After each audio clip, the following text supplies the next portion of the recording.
those people who are successful, they don't rely on motivation to get things done or when it comes to doing the work.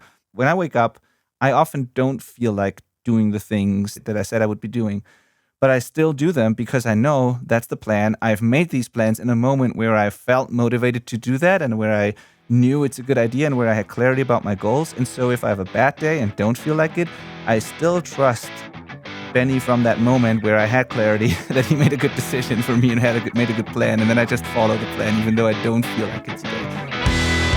This is the Self-Recording Band Podcast, the show where we help you make exciting records on your own, wherever you are, DIY style. Let's go.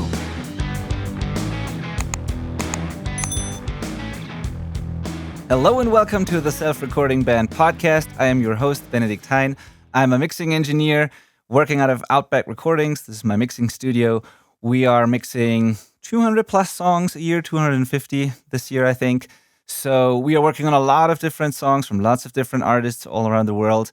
And I'm doing this show with my friend and co-host, Malcolm Owen-Flood, who's also a music producer, mix engineer, used to be in a band called Band of Rascals that you might have heard of, and is currently doing a lot of like film work, television work, location sound, and has also worked on lots of different projects with lots of different artists, produced a lot of like cool rock artists. So we both have worked with DIY recordings and, bands and, music of all sizes and types. And a lot of these things are not always ideal in the way they are recorded. So there's often challenges with the source tracks when people record themselves. Sometimes different producers, different locations have to go together in the mix. And so we have learned to deal with all of these challenges and how to make it all work in the mix. And we've also coached a lot of people through the recording process to help them get better source tracks to begin with.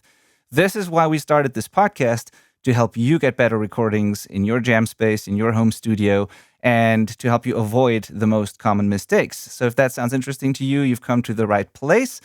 Today's episode is going to be about the people that we work very closely with in our coaching program, the Self-Recording Syndicate, because I've noticed that we've been doing this for a couple of years now, and I've noticed that in this mentoring program, there are some people who get amazing results relatively quickly, and then there are some people who take a little longer or struggle to get results. Most of them, almost all of them get results, but for some it just takes a little longer. And I wanted to figure out why that is and if the people who are the most successful in this program have something in common that you can learn from. So we wanted to look at this data and the feedback that I've got from people, and wanted to talk about some clear patterns that I've recognized, as well as certain behavior and character traits that our most successful students have in common. And we want to share these with you so you can learn from these insights and apply those things as well, which will definitely help you make progress much faster. So I'm really excited about this episode. It was very interesting for me to go through all of this, and I'm excited to share this with you today. All right. If you're discovering this on YouTube, by the way, it is a podcast. Just know that you can listen on all kinds of podcast apps. And if you're discovering this on a podcast app, you can also see us do this if you go to YouTube and search for the Self-Recording Band. All right, let's get into this episode. Here I am with my friend and co-host, Malcolm Owen-Flood. Hello, how are you, buddy? Hey, Benny. I'm great, man. How are you? I'm great, too. Thank you. Awesome. I'm back on we haven't talked about coffee in a long time. That's crazy. It used to be like our go-to. That's true. But I'm back on the AeroPress, man. I'm so happy to be back on that. Why have you been away from it? I don't know. I feel like Beth, my wife Beth, and I mean, you know who Beth is, yeah. But our listeners don't. We just got into French press and AeroPress because then we have kind of a couple cups of coffee made all at once that we can enjoy together. So in that setting, it makes a lot of sense. But when I have to wake up early and she's still snoozing to do this podcast, the AeroPress is just the perfect little make a cup of coffee, walk in, start recording the episode with you. And it tastes so much better. Yeah. It's so good. It is. Funny, for me, it's the other way around. I still think it tastes phenomenal and I have one, but I've been doing more espresso lately with the espresso machine that I have. But I don't have an espresso machine. Yeah, both are totally, both are amazing. It's just, I don't know, whatever I want to do at any moment. For right now, I'm more on the espresso, thing. But maybe I should give it a try again. So I was always a big AeroPress fan. I don't know many people here in Germany who even know what an AeroPress is. I just heard it from you, and I think from Brian Hood and their podcast, and definitely people from overseas, and I've never seen anyone here using AeroPress, to be honest. For sure. Okay, going back to Hamburg, Studio Zene, the conference that Benny and I were at just recently with the whole Self-Recording Band team. Did you check out that Legend Espresso machine? Yes, I did. It was. Sorry, I'm totally blanking on his name. Martin Sobel from Analog Martin Vibes. Sobel, Analog Vibes. He makes really cool DIY kits that you should check out if you're into building your own gear. And Benny vowed that he would build one within a year of talking to. There's not much time left. Martin, you are running out of time, man. You better shoot him a message and get some help. Yeah. But Martin is like, I mean, you have to be a pretty incredible engineer to be able to like make kits of legendary pieces of analog gear that people can figure out how to make themselves. Mm-hmm. I feel like you have to be pretty good at simplifying things, or at least making systems, because they're pretty much point-to-point exact clones. But he's made this espresso machine. So if there's any coffee fanatics, you should go to legend-espresso.com and check this thing out. I'm like, I can't wait for it to come out. I want one so bad. He sold me so hard at this conference. We're meant to be talking about gear, and then all of a sudden we're just talking about coffee. And I'm like, how do I buy one? He's like, it's not available yet. I'm like, can I pre-order one? Yeah. They look phenomenal. I've been following them on Instagram since then, and I want one too. Yeah, so cool.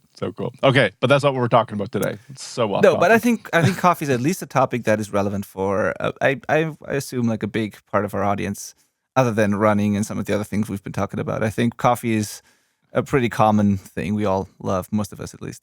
Yes. All right. No, but yeah, should we get into this episode? I don't know. Is there anything else we need to address before this? I mean, there's always something to talk, but we haven't talked in a while. My life has been a whirlwind of high-speed planes. It's been, yeah. I'm going to save all the rest of my World War plane travels until that episode of my life is finished, and then I'll recap it in one episode, I think. It's just getting too confusing. That sounds like a plan. Yeah, that sounds like a plan. Awesome. Cool. Yeah, then let's get into this. All right. So what are our most successful students doing, and how is this different from what most people do? And I said most people here because not inside the program, but in general, a lot of the people that message me, that reply to the emails I send out, the comments I see online, people I interact with, unfortunately, a lot of people don't do these things, and I think that's what's holding them back sometimes. And the people inside the coaching program, they have one thing in common. They already took action and joined a program like this, which means they're already different in some ways to like a lot of the people. And, it takes a certain investment and commitment. And, those people in general are a little more serious, which makes it automatically more likely that they achieve their goals and get great results. So there's that. Before I get into the details, I want to tell people really quickly just what this is about, like what this actually is. It is a mentoring program. It's called the Self-Recording Syndicate. And it is a group coaching program where, I shouldn't say group, it's like a hybrid coaching program where you have a group and a community, but it's also unlimited one-on-one access to me. And I personally guide people through making recordings, mixes, whatever they're struggling with, making their own records essentially. And it's pretty structured inside of a portal that we built for this. And I'm basically their remote recording buddy or remote producer, but I'm not really producing. They are producing. I'm just telling them what I would do and I'm guiding them, but they have to do it themselves. But it's the next best thing, in my opinion, to like hiring a producer to do it for you.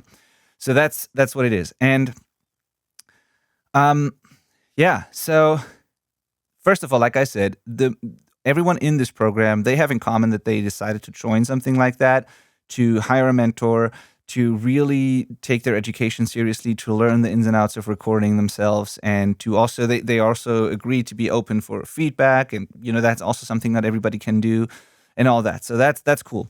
But then it turns out that not everyone is really using everything that is offered in a program like that, and all the things you could do to really make the most of it. And so the people that are the most successful, and I consider them like successful in this case, means everyone coming in, like when they come into the program, I define a goal with them. Everyone has their own personal goal that they're trying to achieve. Some people want to make an album. Other people want to record their first song.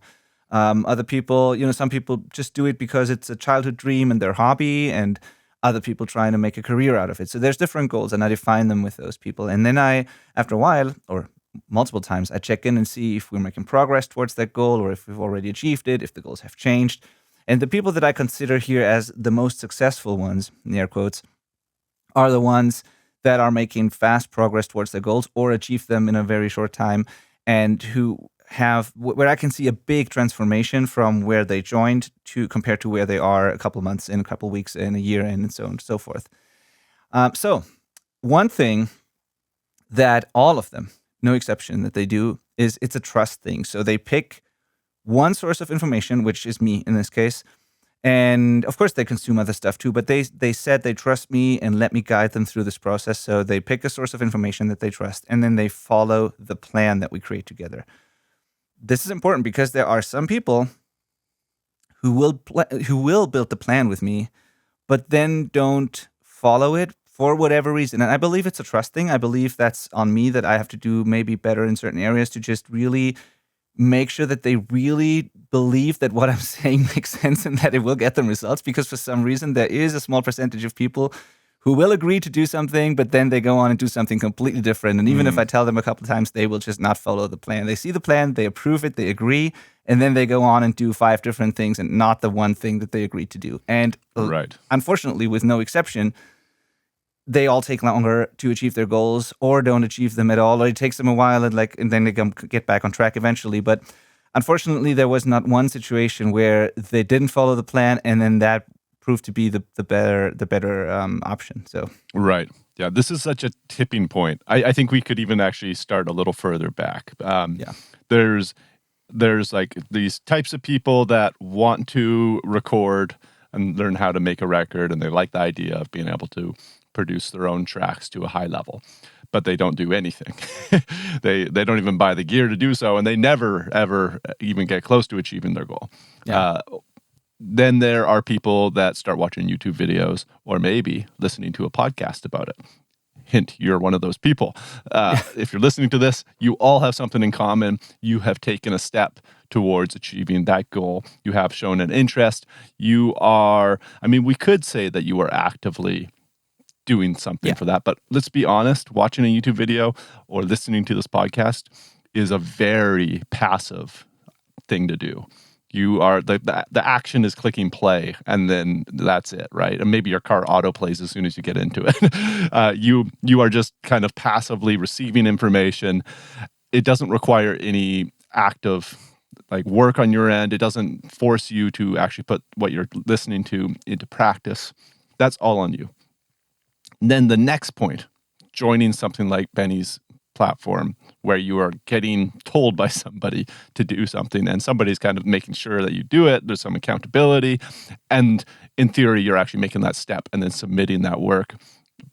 That is a totally different thing, right? Now you are actively doing something. It's active the whole way through. It's not like clicking play on a podcast because you have to pay to get in. That's a very active step. That's a huge deterrent. Every step of this is harder. You have to do the work and then submit it. You have to put it in front of your community, the group of other coaching students for feedback. Everything about this is harder, but also better, if that makes sense. Yeah. So it doesn't surprise me that there's this huge amount of people that never take a step like that. And this isn't the only way to take a step like that. Just calling up an engineer that made your last record and saying, "Hey, can I get a lesson?" is an active step. There's lots of different ways to be actively improving your skills. Going to an audio school. Everybody's probably already told you not to do that, but there's a lot of active ways to get involved with achieving this goal. But it is a huge difference than the passive way of learning. Yeah. And all of the great people that do this had both. Yeah. Right? You never got good at anything in your life without being active. Yeah, very glad you bring up the audio school example, because even with the people who went to audio school, we've had a couple of them on a podcast, successful people who went to audio school. If you take Jill Zimmerman or Julia Borelli, or I'm sure there's more, a couple of people that we've talked to and that I know went to audio school. But what do those people have in common? They are the ones of all the people in audio school that actually took action. Like they went out of their way to then get a job in the industry. Jill moved from Germany to Canada to work as an intern, and that led to her career and all those things. And there's so many people who go to audio school, and then consume the information there, and then leave audio school and just hope that something magically happens because they have this degree now. But the ones who stay active and put in the work, and they actually end up being successful. So it also applies there. So you're right. It's a different thing. That there's a difference between consuming and actually doing something. I'm very guilty of this, by the way, myself as well. I love to consume information, and I've read so many books. And I think if I implemented all of the things that I've read in like business books and self-development books and whatever, like I would be a billionaire and look like, whatever athlete. And I would be this superhuman monster or whatever, but I'm not, because most of the stuff I just read and never did anything with it. So yeah. The reality is if we implemented everything from one book, our life would be taken care of. Yeah, probably. Yeah, exactly. Yeah. So all right.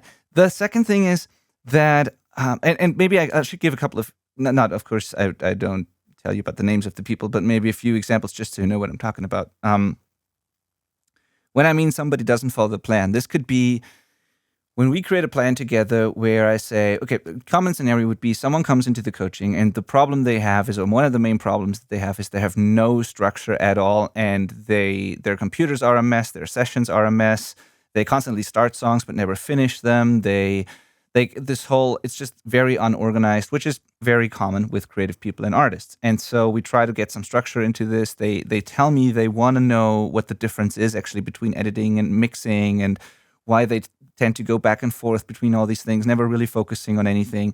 So I say, okay, let's make sure you capture really good tones at the source. Then let's make sure we get the editing right. Then we move this to mixing. And then when the mix is approved, we master it. Let's at least go once, like through this process, quote unquote, properly. Then you can turn it into your own workflow, whatever. But let's just define those things, practice them all, focus on one thing at a time. And they approve and they think it's awesome. And then we start working together, and then they immediately go back to what they've been doing before. And then when the task is find a good mic position to capture this acoustic guitar, when they submit it for feedback, they already have mixed it, put like 15 plugins on it, sent it through a mastering AI, and did whatever. And I have no chance of giving them feedback on the source tone because they've already skipped all the steps and moved all the way to the end again. And so, common example. Or they say, I really want to finish this song because this is so important to me, and this is the number one thing I want to do. And instead of working on this song, they constantly do side projects and features on other people's records, and they record 15 more demos without ever finishing the first one. And then half a year later, that song's still not done, and they're frustrated. But they have all these like half-built bridges, and they just get distracted and they just don't follow the plan. So those are common scenarios, and it's very hard to help someone if you just don't stick to the plan. Right. They just don't listen. Yeah, exactly. That's the next point. And with listening, I mean, when the people who are most successful, they listen, which means we talk about something, they take notes, they pay attention to what I'm saying, and then I know that they're listening because when they submit their work or when they ask follow-up questions, I can see that they've done the things we've talked about versus ignoring or just hearing what they want to hear. That's really what people do that don't listen. They also listen, but they only listen to the stuff that they want to be told and not the stuff they need to hear, basically, sometimes. So this is one of the key skills or the things that they have in common. They listen and they stick to the plan. Right. Yeah.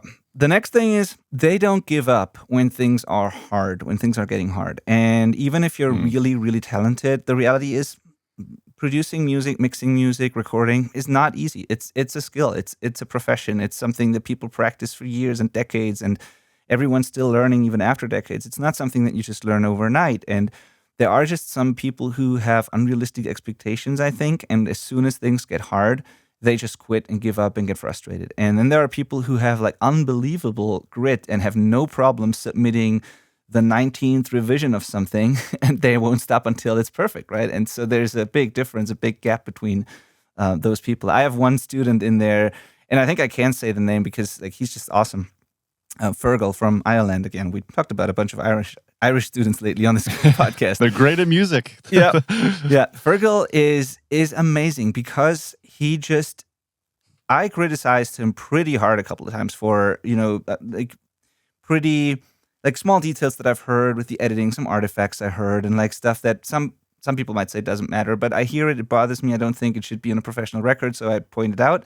And of course, I'm polite, but I was giving him a lot of feedback and lots of things to correct in many, many revisions on his songs. And he just always took it with a, all right, will do mentality. Next day, new version comes in, I listen to it, and there was never a single moment of complaining or like he just did it and he just wouldn't stop. And I sometimes felt bad because I was like, should I send him through another rounds of revisions here? But like, he doesn't mind. He appreciates it. He just doesn't give up, and he gets better every day, every week. And it's fascinating to see like how some people are handling this, where others just quit the first time they get criticized, basically. So, yeah.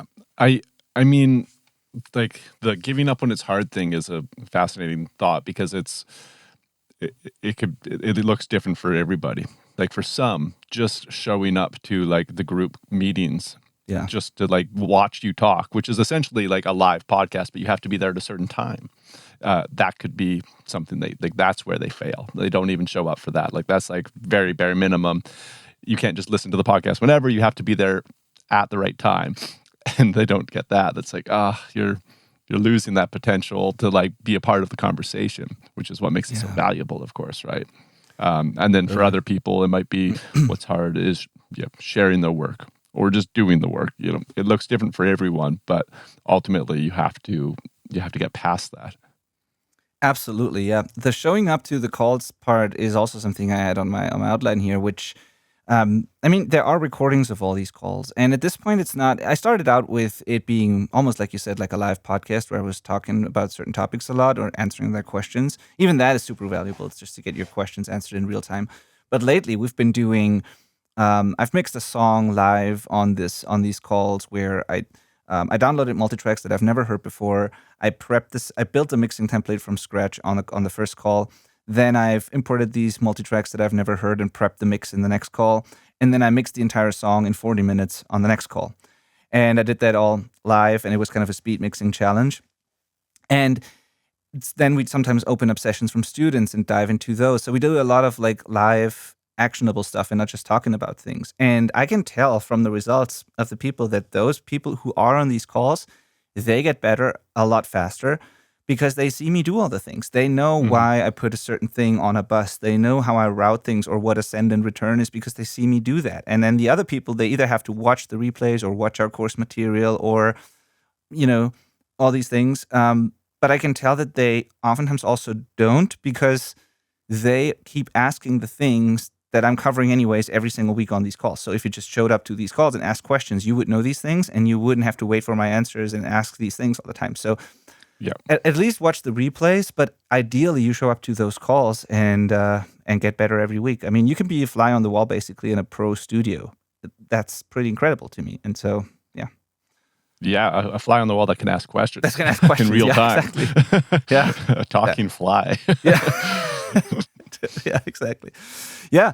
And then another thing, and that is, I think, very, it applies to most of these things apply to life in general, I think. The next one is a lot of the successful people have goals and not just dreams. So when they tell me they want something, they already make a plan of like, or they want to know how they can actually achieve this, and they plan action steps to get to that goal versus people who just dream, say they want something, but they don't really intend to do anything. It's just this dream where there's no clear path to actually achieving that, versus a goal is something where you can like work backwards from it and build this clear path. And if you just follow it, you will arrive at the goal.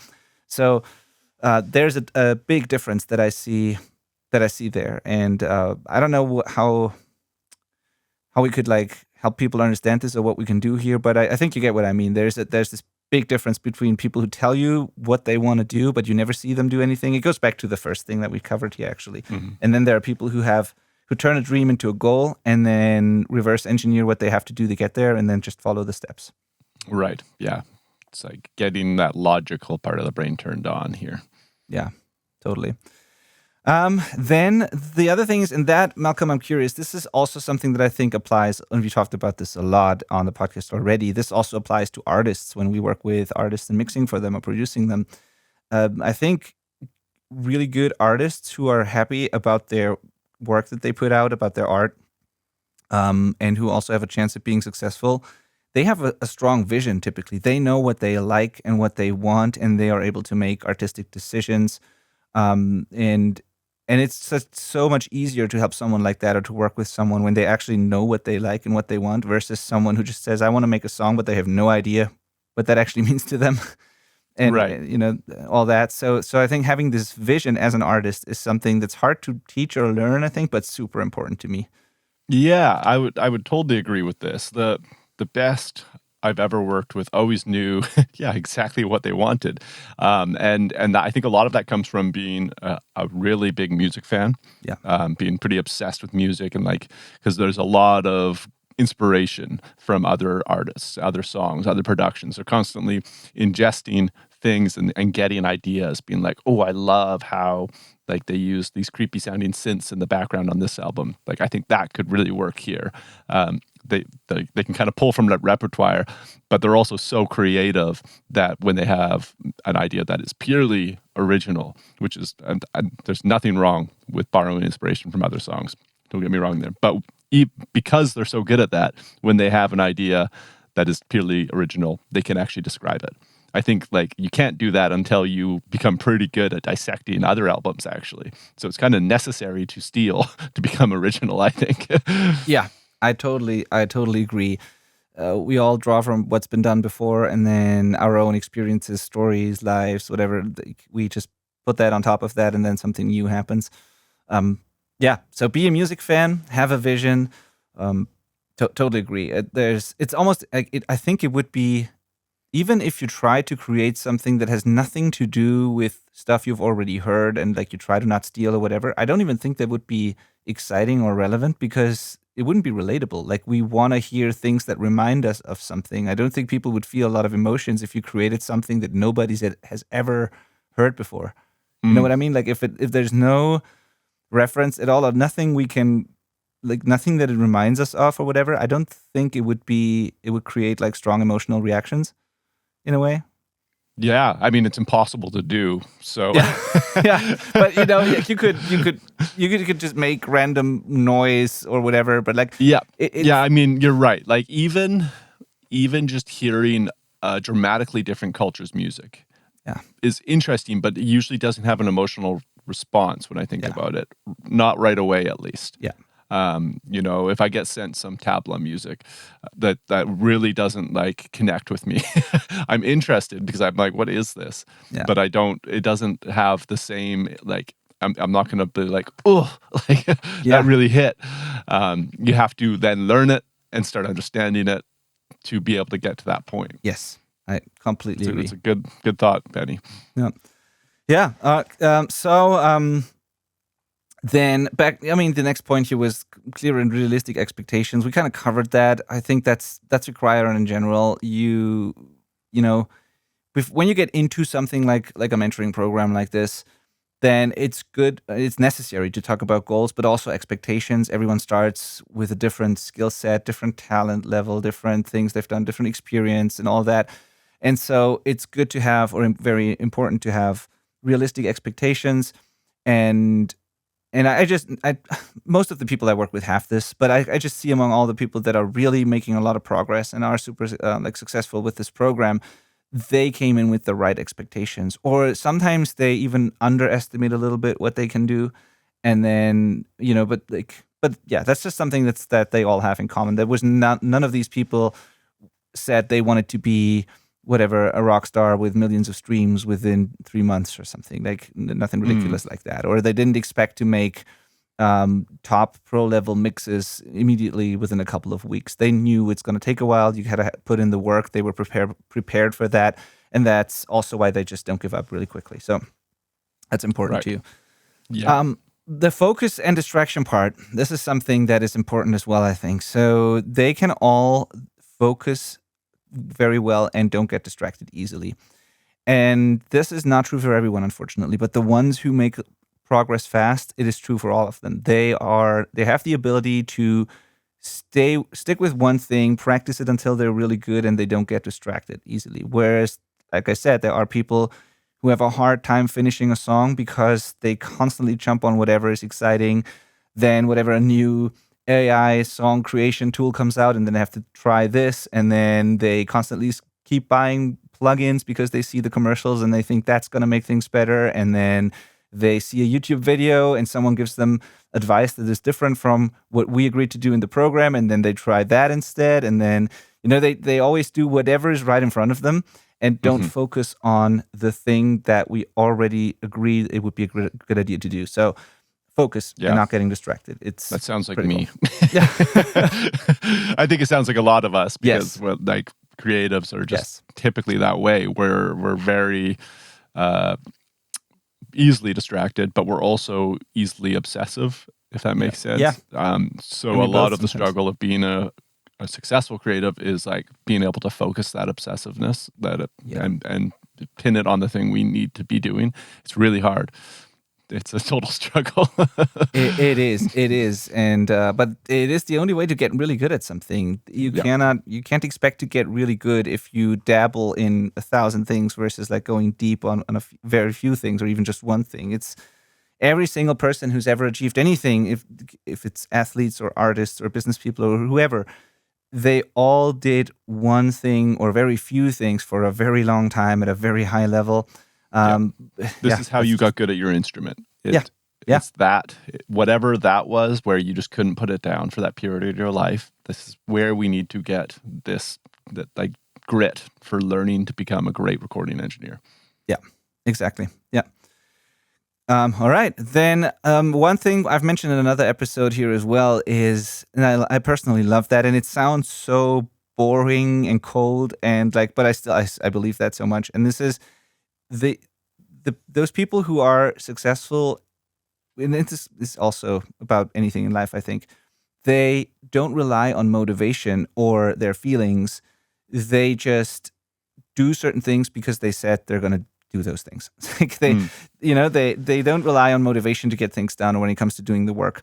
I oftentimes don't, and I struggled with that a lot, years ago. Not so much anymore, but because like now when I wake up, I often don't feel like doing the things that I'll be doing this today or that I said I would be doing. But I still do them because I know that's the plan. I've made these plans in a moment where I felt motivated to do that and where I knew it's a good idea and where I had clarity about my goals. And so if I have a bad day and don't feel like it, I still trust Benny from that moment where I had clarity that he made a good decision for me and made a good plan. And then I just follow the plan, even though I don't feel like it today. And a lot of creatives, unfortunately, not so much in the program. I again, those people in there are already a little different in that they took action. And so it's very rare that someone doesn't get results. But there are some people in there still who only do things when they feel like it. And they will tell me, I just wasn't motivated for 4 weeks in a row now. So this is why I couldn't get things done. And I mean, that's fine. But then also they tell me that they're frustrated because they still haven't finished the song or it takes them forever to get their music out. So, I don't know. Sometimes you just have to do things and the reward is always worth it. Like it's always rewarding usually it's just hard to start. The starting is the hardest part. But once you get started, it usually gets easier pretty quickly. And then once you've achieved what you wanted to achieve, it feels good and you have this positive reinforcement and next time it will be easier. But if you just keep pushing things off just because it feels hard now, you'll never get that positive upward spiral, basically. Yeah. Like bands, this makes me think about bands and why they break up. Yeah.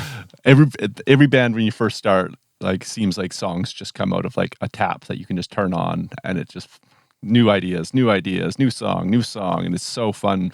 And then that first album comes out, you're making some progress, you got some fans, but you have to write the second album and you just can't. And it's like there's no creativity. Everybody's a little burnt out of hanging out in the same room for a couple of years now. And it's like fair weather songwriting where your lead songwriter just doesn't want to do it anymore because they're not feeling it. but you have to, this sounds weird, but every successful musician or band that's listening to this is going to be nodding their head. You have to sit down and force yourself to write songs if you want to be a professional musician. And a lot of those forced songs suck really bad. But then you'll do one and you'll be like, oh, dang, this is probably the best song we've written. And it didn't feel good to write. It didn't just happen naturally. And that's a huge realization that you can still do this creative thing even when it's a slog.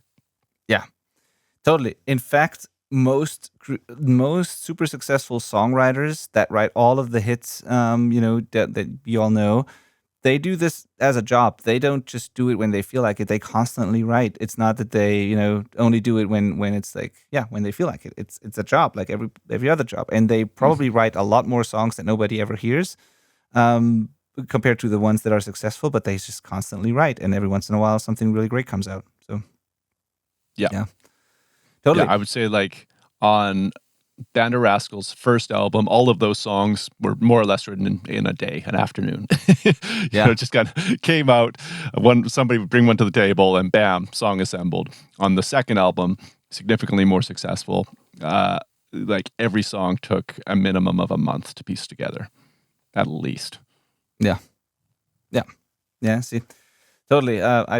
And this doesn't mean that it should always feel like a job and like a burden and these tasks and this tedious thing. Not at all. Like, what's the point if that's the case? Like, it just means that you don't always feel the same. And sometimes, if you really want something and you have a goal, then just show up and do the work anyways. And not every day will be like that. Of course, there will be great days, and there will be moments where you're super creative and inspired and all of that. And of course, you should use that and take advantage of it and make the most of it. But also keep doing the work when you don't feel like it, because those days will happen as well, and will just take way longer if you only rely on motivation and your feelings to do things. And honestly, with everyone, I think it comes down to whether or not you really want this, because honestly, I've never met anyone who really wanted something really bad and then they just didn't do anything about it. Like, if you really, really want it, if it's truly important to you, then you typically do something about it. You put in the work, even though it's hard. And if you don't, maybe think about your goals again and how important this really is to you. Maybe it's a matter of priorities. Maybe you're doing other things in life that suck too much energy away from what you should actually be doing, or I don't know. But I think that the people who are on this mission, they have to do this. They have something to tell the world. They want to put their art out there. They're just driven, and they, I don't know, they will just do the work regardless of how they're feeling. And so, yeah. And sometimes even if it's hard, that can lead to a different kind of art you're making, or it can lead to, we all know that some of the greatest pieces of art came from periods where people were struggling, and then that turned into something great. So, yeah. With you. Cool. All right. So the next thing is, find the right balance between figuring things out yourself and asking for help. This is something that these people also do really well. So I always say, there's a balance. I always say to the people joining the program that they can ask me anything, anytime, and there are no dumb questions. And I really mean this. Like, you can send me as many questions as you want all day, every day, and if you're in this program. There's even a WhatsApp number where you can reach me on my phone if I'm not at the studio. Like, I'm trying to help people whenever I can, and I mean that. But there are questions that you could just easily Google and get your answer immediately, or things you can just try yourself, and you should try it yourself because sometimes it's subjective, and you would have your answer. So there's a balance there. As much as I love answering questions, and I don't mind at all, sometimes it is just something you can just figure out yourself. And some people just have a good balance there. They will sit down and try to figure something out, which is also part of the learning process. If you find a solution yourself, you've learned something. That's a valuable thing to do, to just sit down with a problem and try to find a solution. So some people will do that, but then they also get to the point where they're like, well, I could try for another 5 hours, or I just ask Benny, which is what I'm here for. And that's good if they do that. So I don't want you to sit there for days with a maybe simple problem, but maybe try at least, or think about it. And if you really can't find your answer quickly, then that's what I'm here for. Find the balance there. Both extremes are not good, I think. Yeah, I can think of a great anecdote for this to throw my bandmates under the bus. But Please do. we had a band email where we would Yeah. get our either our booking agent, the venue, the show promoter, or our manager, or even myself or Marcus, the other kind of band leader, would send the advance for the show that day, So Yeah. like it's going to have what time the show is, how long our set is, what all of that information, what time sound check is. It's all there. And every day on tour without fail, one of the bandmates would ask me while we're driving around, what time sound check? It's like it's on your phone. That's in your hand that you're looking at. Well, you're not even looking at me while you're talking to me. The answer is right there, right? But certain people can be really dependent on other people, even though they would get more value doing it themselves, right? Yes. Look at the show advance. You're going to see more information than just that information. It's going to answer future questions as well, and free up my time as well, which would be great. But so that's just one spiteful example, and I'm just joking. Everything's fine. Yeah. but I'm sure you're running into that. Sure. And yeah, the reality is there's value in struggle. The Obstacle is a Way is a book that Benny and I are both big fans of. That even if you try and don't get the result, there's probably a benefit. So always try first and then ask. But yeah, don't get stuck. That'd be silly if you're paying to be a part of this awesome resource and not using it. Exactly, totally. Yeah, that's why I say there's this balance. But yeah, that's a good example with the show advance, and there's actually something I experienced in the program as well. It's not just the audio information where this sometimes happen that people ask too early or not early, not soon enough. Sometimes it's the basic instructions or how things are organized. So, for example, if you join this program, you get an account in our coaching portal, and there's a dashboard. And you go through an onboarding process that explains everything to you. There's a video that shows you how things work, how you book a call, how you join the group calls, where you find everything and all that. And then there's a dashboard where at the top of the dashboard it says, here's the link to book a one-on-one call during our office hours. Click this, choose a date and time, and all that. And I explained it in the video. And they have to complete a task in the onboarding that says that they've seen this and got it, and I do everything I can to really get the information across and get them on board. And then we do a kickoff call, and I repeat these things to make sure that they know how to book a call and how it all works. Yet still, there are some people who will send me a DM asking me how they can book a call with me, right? So although it's like the front page when they log in, the first thing at the top says how you book a call, and they still will go to the DM thing and ask, which I mean, it's fine, but there's a difference between some people who just never do that and people who tend to do that. And being able to just follow these instructions, and it all comes back to listening and following the plan, paying attention. And I think it's also part of the distraction thing. And those people don't do it because they want to annoy me or whatever, not at all. So that's why I can laugh about it, and I'm still very happy to help, of course.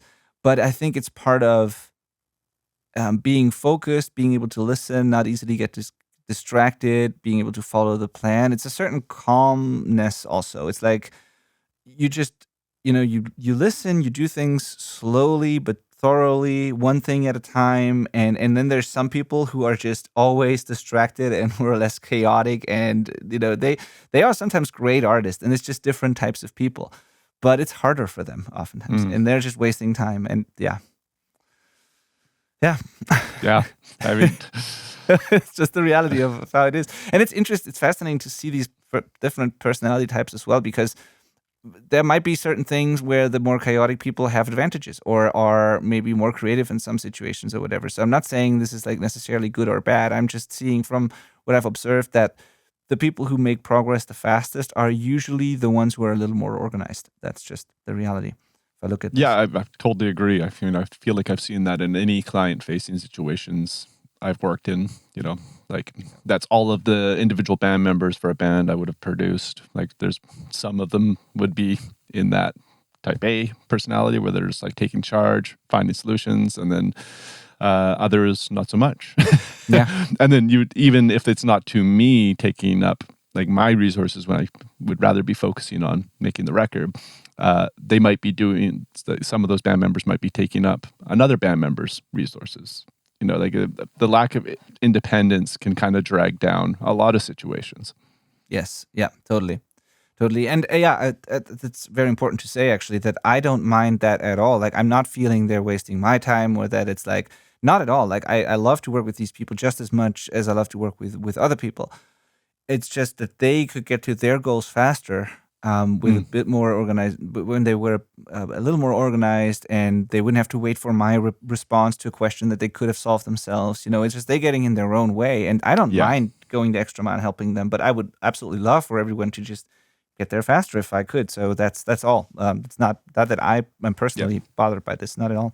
Well, yeah, because that is the resource you're providing, of course. Sure. But question for you, have you encountered people that do this perhaps even, well, maybe not intentionally, but that's part of the question, but unintentionally to stall themselves? Maybe have you encountered the self-destructive, if I ask Benny a question, I've created a barrier that stops me from moving forward because that's the hard thing I'm avoiding? 100%. And that also, many of these things is actually me talking to myself. So I can relate. Like, and it's not that we are perfect and we always do all these things. Like, we've probably made all these mistakes ourselves at some point. So you should know that as well. And that one's a very good one. And I've been doing this a lot when I was a coaching student, in various like business coachings I've done, and other scenarios as well, or sports when I hire a coach to achieve certain goal with my running or going to the gym or whatever. Sometimes one way to avoid the really hard things, because like I love this, Malcolm. So in my example, the grit and just pushing through something is not my problem. I can do that really well. I can suffer really well, like for a long time without complaining. That's not the problem. But one way I would self-sabotage is by doing exactly what you said there. Is I would find, for whatever reason, I don't even know why we do this, but yeah, some people find reasons or questions to ask that so that they don't have to do the thing that really matters. And it's interesting, and I don't really know why that actually is, but it happens a lot, actually. So someone would say that, for example, someone would have a huge collection of plugins and tools and instruments and everything they could ever need. And they're trying to write or produce or whatever, finish a song. And and we talk about what is necessary, what they need to do next, what they're lacking at the moment. And instead of just using the tools they have, finally learning them correctly, learning the engineering skills, just trying and applying all the things that we talk about, instead they think they can't do it because they are lacking a certain tool, and it would be more efficient if they had that versus what they have right now. And then they ask me questions if I think it would be better to get this or that instead, or to swap out this about their setup, or maybe it would be easier if they heard it differently. So what about getting new headphones? Or it's oftentimes the gear and the questions around that, instead of just being like, hey, man, like, you have everything you need, just start, like, do it.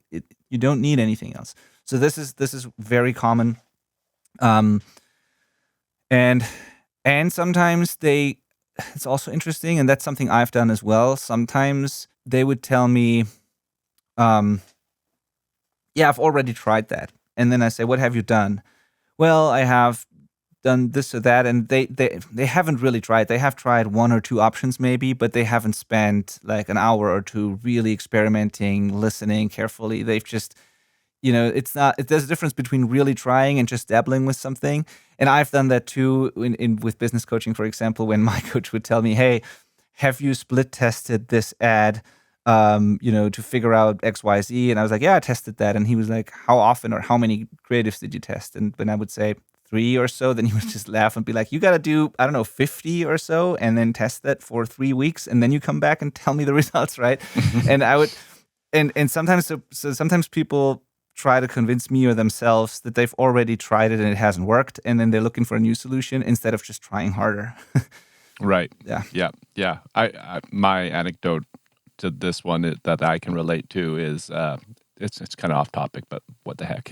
Yeah. My wife has a social media management service. Right. She runs the social media for the small businesses and creates the content as well. That's and it's fairly. She's been doing it for about a year and wants to grow it. So that I've come in to help grow it. I've got sales background and know how to do kind of the setup of a CRM and all of that stuff to facilitate that and grow. And so I've decided to refresh and maybe read some new books on that as well. And what I found myself doing was stalling from taking the steps of her even reaching out to new potential clients because I wanted to finish a chapter of a book, being like, oh, I don't want to like forget to do that thing or like miss this little gold nugget that's coming up and then waste contacting that person, as if reaching out to no businesses is going to get us more clients than waiting. So good, yeah. As if, doing nothing will somehow be better than doing something is really what that boils down to. So good, yeah. So silly, right? When you just think about it, doing nothing will always be less effective than doing something. Yeah, even if you do it wrong. Yeah. I can relate, man. That's so me. Like that's oftentimes something that keeps me from doing things is that when I want to go from A to B, I feel like I have to know the entire path and all the steps before I can take the first step. So it's totally like sometimes when I take a course, when I read a book, it's the same thing. Before I take action, I want to know the whole thing and then create the perfect plan, and then I can take action instead of just starting. It's totally the thing. And then there's this helpful analogy when you get into a car and you know where you're driving, you don't see the entire road. It's totally enough to just see the next corner, and you can still drive and get there eventually. You don't have to see everything. But in certain situations, we want to know everything before we can start. And I wonder if part of that is, and this is definitely, again, back on topic with the art again, maybe sometimes we self-sabotage because we are afraid of putting our art out there, afraid of the feedback, afraid of rejection, afraid of what could happen. Maybe sometimes we are afraid of success even. Like there's a lot of people, if they absolutely know that if they do that, they're going to be successful, they sometimes don't do it because they're afraid of what's going to happen when it is successful.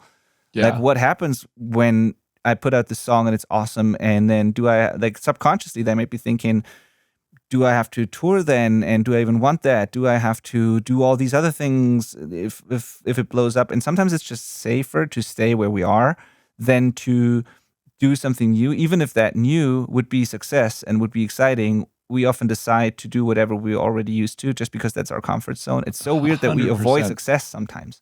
Yeah, like in the case of my example, I'm afraid of the wrong type of success. I could just do a thing I know works, but I'm worried that if I don't learn the next thing and do it even better, it won't be as successful as it could be. It's like a marginal improvement to what would already work. And what a stupid thing to stall on. Yeah, absolutely. 100%. Yeah. And so I think a lot of artists also have this fear of either rejection or, their art not getting the feedback that they want to, or even afraid of the positive feedback and what that means. And like some of them are introverts as well. So I think that's part of it.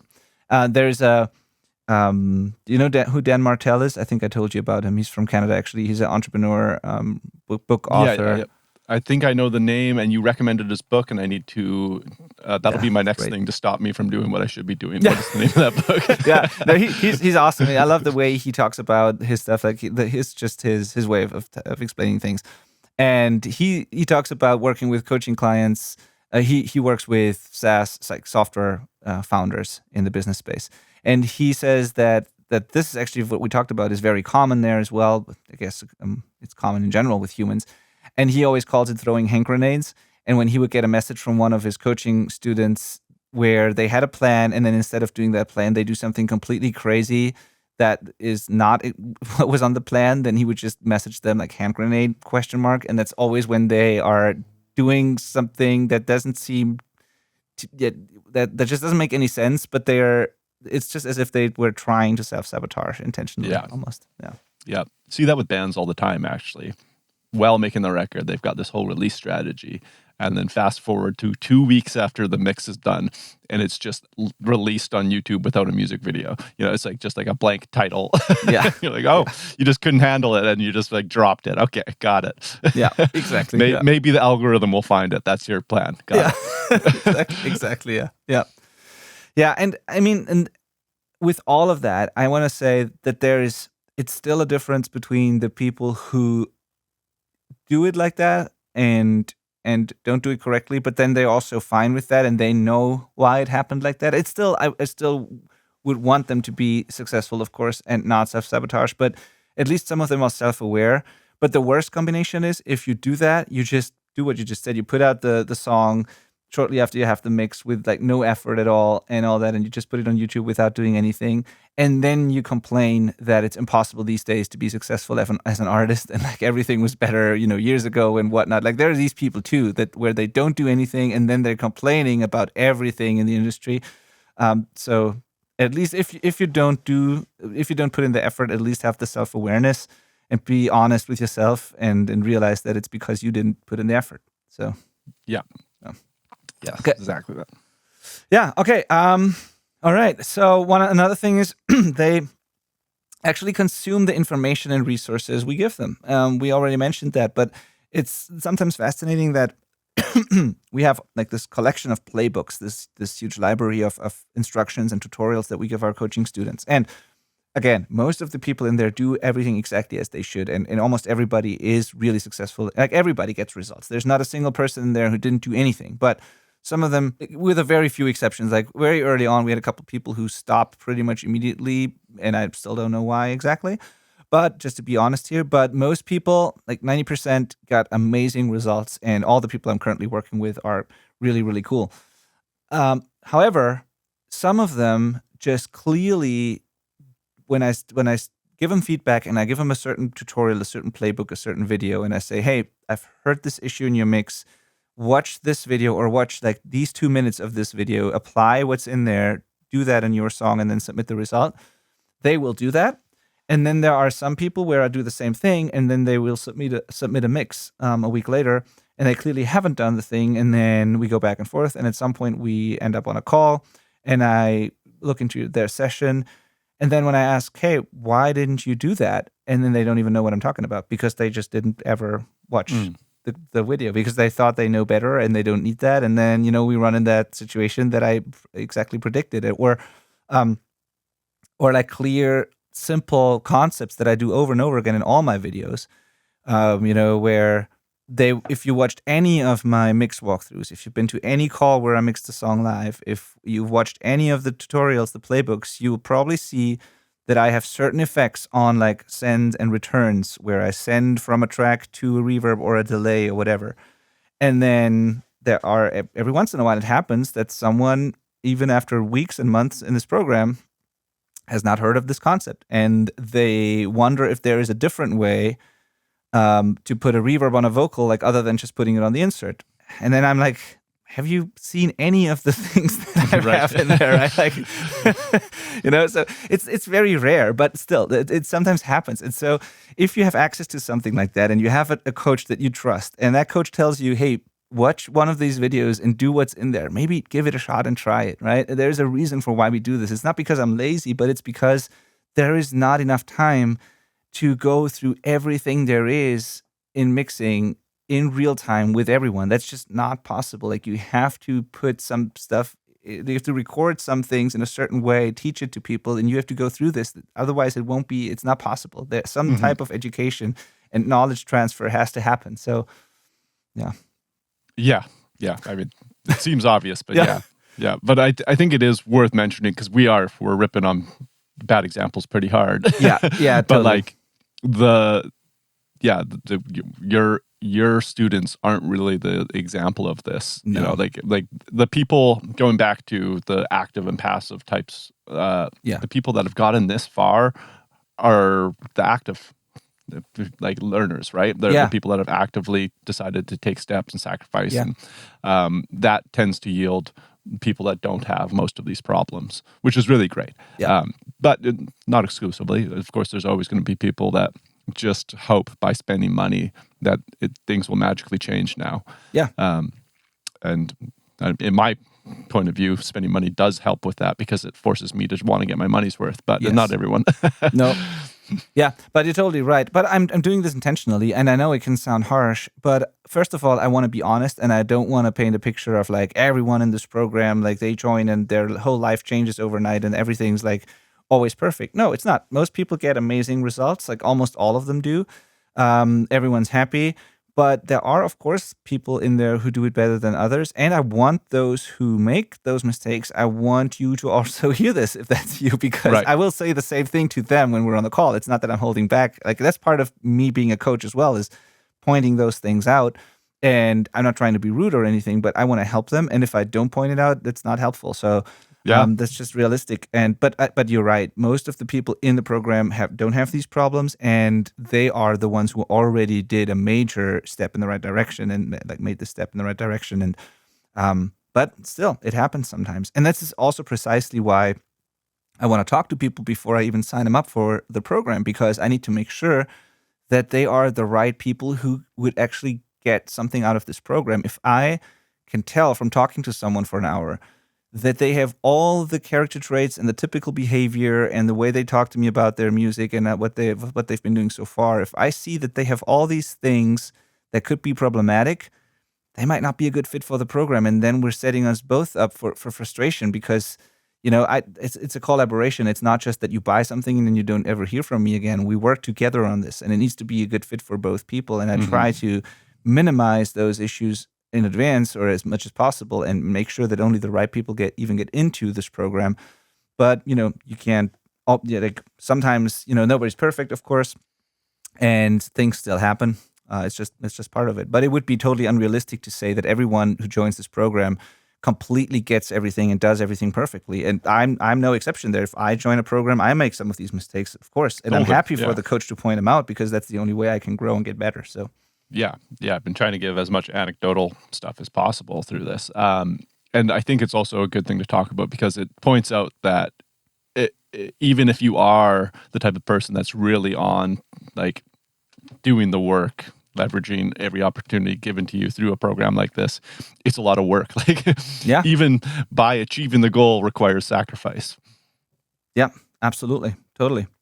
And it's still, even though it is hard and a lot of work, it's still a shortcut in a way, because if you think about it, it took me, I don't know, 10 years or so to get to the point where I could really honestly say I'm happy with the results I'm getting, and or I got the confidence and everything. That took a decade, and you can get to a level close to that, or maybe that same level, in a very short amount of time compared to that. Like we have people now who are in their second, third year, and they're doing really fantastic work, and they are like, I was nowhere near that level after 2 or 3 years. And so it is a shortcut. It's hard. It's a lot of work, but it's still way less work than trying to figure it out on your own. So Yeah.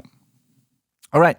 So one thing I love here is that when we outline, that's also something that they have in common, is the ones who are most active in the program and get the best results and make the fastest progress are the ones who also constantly help others in the community and celebrate the wins inside the community. This is also very cool to see, that it's generally the people who are most active, and that includes celebrating the wins and helping others. So we always share releases in our wins channel in a chat, and we support each other, we cheer each other on, we share the releases and stuff. And it's so cool to see that there are certain people who will just do that all the time, and it's just motivating and cool to see for the entire group. So that's also interestingly something they have in common.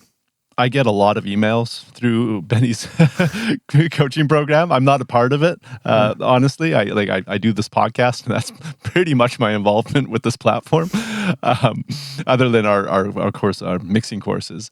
Yeah. But I love those emails. I get the emails of the wins, and people like are stoked in there, being like, "This just happened, so stoked on this," and everybody's congratulating. I love those emails. Yeah, totally. It's the best part of it, honestly. It's the best part. I've been actually taking screenshots of some of these, and I'll be posting these on socials more often so people can see what's going on in there, because that's the best part about this community, honestly. So yeah, it's so great. Yeah. All right, cool. And then finally, that's also very interesting. When people ask questions, there are some people who want an answer so that they can do the exact same thing without questioning it. And sometimes it works, But there are people who are more interested in the why behind certain decisions, and they won't just blindly copy the settings or templates I give them, but they want to know why I do certain things and how it applies to their music. This is a very important distinction there. And sometimes copying things works, but I see that there are two very different approaches there.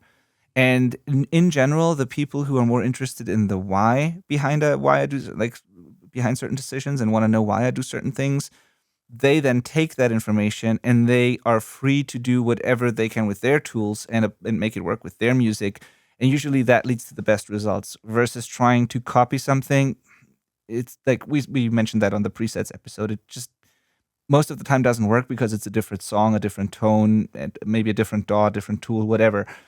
So it's very rare that works. Maybe at least as a starting point, or maybe it could work as a starting point. But in general, it's better to be interested in the thought process behind it, why I do certain things, and then figuring out your own way of applying that. And this is something that I definitely see between different people in the program and how they're approaching things. Yeah. I don't really have anything to add to that. Yeah, no, that's fine. It's just it's an observation that's really interesting, and it was really cool for me to look at this actually, and to go through the people that. And we've been doing this for a couple of years now, and to go through and be like, why is it that this person has released a couple of songs that they got better every single time versus this person is in there for a long time and struggles to finish anything basically, and there are really common things, and it was just interesting for me to see that. And I love every single person in this program. Please don't get me wrong, but I was a part of the goal of this was also to figure out how I can help the people more who are struggling a bit more, and what they can learn from the others, and also how I can prepare people better when they get into the program, setting realistic expectations, what I can do on the first calls, on the clarity calls, before people even get into the program. Like, this was a learning experience for me as well. It was just very interesting to see these common behaviors and sometimes character traits. It's not really surprising if I look at it, but it was interesting that it is so clear, and really sometimes there's no exception. Like, it's very, very, very, very clear, actually. Right. Yeah, okay, that does make sense. Often when I'm watching educational things or listening to them or reading even, if I don't understand something, I'll usually just keep powering through and hope that I will understand it by the end of that video, for example. Yeah. And often I do, which is really great. Yes. There's no need to stop learning. I just need to try and be like, okay, what happened there? And look for the context, which is a form of asking why. But what you offer is actually being able to ask why. Yeah, totally. Literally be like, Benny, why did you do that? Yeah, absolutely. Which is pretty cool, because if I get to the end of that. the video and I don't know what happened, I can't answer that question for myself. Now I can ask. Yes, that is exactly the difference between coaching and an online course. And we have courses as well, and they are valuable, but that element is missing. If you don't, at the end of the day, if you didn't fully understand what's going on in the video, you're kind of stuck. And with coaching, You don't have that. You can actually ask. One thing I really love about I have a Kindle reader. I'm a huge reader, and I used to lug around just backpacks full of books. But now I've got a Kindle, and that changed everything, which is kind of sad in a lot of ways. But one of the things I really love about it is that if I get to a word that I can't figure out from context, I can just click and hold on it and ask it, what is it? Yes. What does this word mean? Which is really, really helpful. I gotta say, right? I guess I could, of course, pull up my phone and just look up the word if I was reading a physical book, but it's pretty great. That's a relevant example, I feel like, of what is this? Circle it, figure it out, move on. I love that too about my Kindle. Totally. One of the best features, yeah. Doesn't have many features, but that one's worth it. Yeah. It's a terrible device that could be a lot better, but is still worth it. Yeah, totally, exactly. Yeah.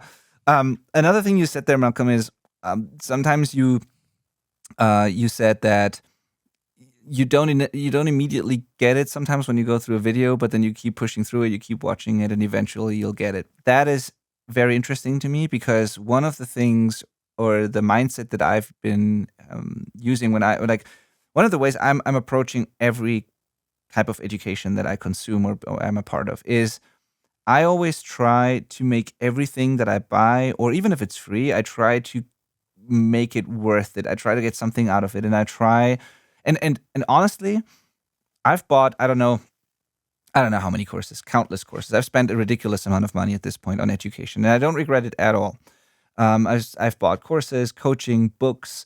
I've watched free stuff, of course, and not all of it was good. Some of the courses were crappy. Some of the books were not good. But I have to say that even the worst of the books and courses I've bought, there was something in it that made it worth it in a way. And I always try to find that one thing that made it worth getting this course. And I never felt the need to get a refund or use any of the guarantees they offer or anything, because even with the worst course, some element of it is still something that I haven't known or that I haven't tried, that I didn't know of, that if I can apply it, it would be worth it.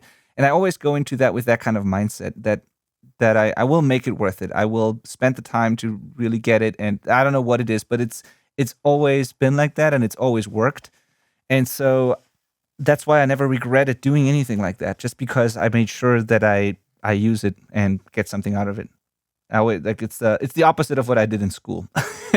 Like, Yeah. it's like in school I was just there because I had to, and there was no drive, no motivation at all to be the best student or whatever, at least in my case.